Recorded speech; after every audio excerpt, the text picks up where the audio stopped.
કબૂતરબાજીમાં ઝડપાયેલા 276 ભારતીયો સાથેનું વિમાન પેરિસથી મુંબઈ પહોંચ્યું છે।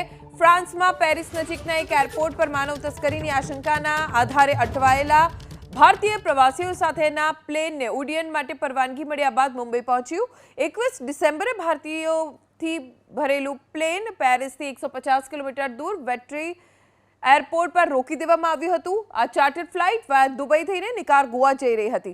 આ ફ્લાઇટમાં 303 પ્રવાસીઓ હતા, જેમાંથી કેટલાક નાના બાળકો સહિતના પરિવારો પણ છે।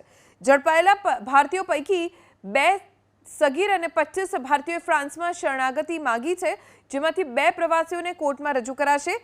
જે પ્રવાસીઓને શરણાર્થી તરીકે રહેવાની માંગ કરી છે તેમની અરજીનું રોઇસ ચાર્લ્સ ડી ગોલ એરપોર્ટ ખાતે એનાલિસિસ કરાશે। બાકીના પ્રવાસીઓને લઈને પ્લેન મુંબઈ એરપોર્ટ ખાતે પહોંચી ગયું છે। મુંબઈ એરપોર્ટ ખાતે પ્રવાસીઓ પહોંચી ગયા છે। કોઈએ પણ વાત ન કરી, મીડિયા સાથે કોઈ વાતચીત કરવાનો સ્પષ્ટ ઇનકાર તેમણે કરી દીધો। ઉલટાનું તેઓ મોઢું છુપાવતા નજરે પડ્યા।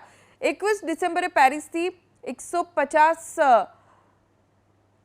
પેસેન્જર્સ સાથેનું આ પ્લેન જેને રોકી દેવામાં આવ્યું હતું, પરત ફરેલા કેટલાક મુસાફરો મહેસાણાના હોવાની પણ આશંકા છે અને આમાં કબૂતરબાજીની આશંકાના આધારે પણ તપાસ થઈ રહી છે।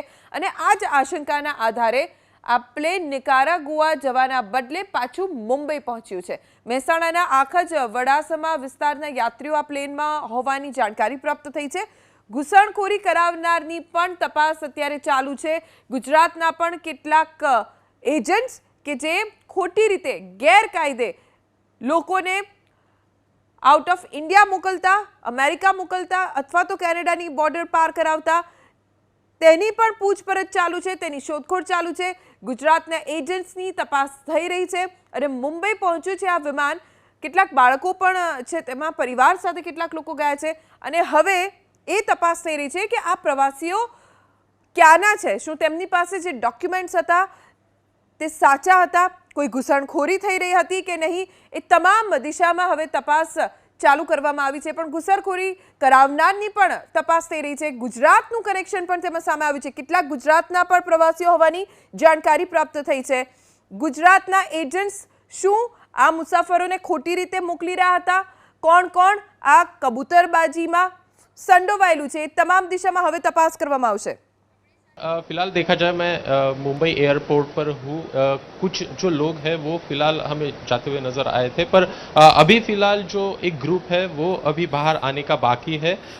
और जो 276 पैसेंजर्स अभी मुंबई एयरपोर्ट पर है, उसमें से बहुत से लोग अभी फ़िलहाल आने के बाकी है। इसके लिए हम उनकी राह यहाँ पे देख रहे हैं। अगर गुजरात का कनेक्शन देखा जाए तो गुजरात हो, केरल हो और कुछ जो स्टेट्स है उनमें बहुत से जो लोग हैं वो हमें इस फ्लाइट्स में नज़र आ रहे हैं। अगर देखा जाए तो आप हमें पता ही है कि लीजेंड एयरलाइंस का प्लेन था, जो चार्टर्ड प्लेन था, जहाँ से जो हम डंकी फिल्म का अगर देखा जाए तो ये फिल्म में जैसे हमें दिखाई पड़ रहा है, उसी तरह के से असाइलम लेने के लिए कुछ लोग जो है वो हमें अमेरिका, ये यूरोप के रास्ते जाते हुए नज़र आए थे। और उसमें से ही जो फ्रेंच अथॉरिटीज़ है उनको शक आया, उनके उसके बाद में वो प्लेन जो है वो पेरिस के पास जो वेट्री एयरपोर्ट है वहाँ पर उनका ओवरऑल इंक्वायरी हुआ और उसके बाद में वहाँ पर काउंसिलर एक्सेस भी इन लोगों को दिया गया था, जिसमें से कुछ लोगों ने असाइलम के लिए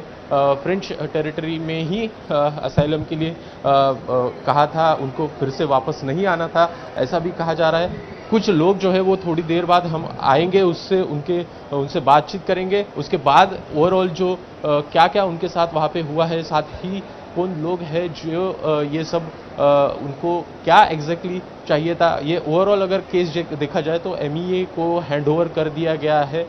जो लोग क्लियर है वो हमें फिलहाल बाहर नज़र आ रहे हैं। जी अभिषेक, शुक्रिया ये जानकारी देने के लिए।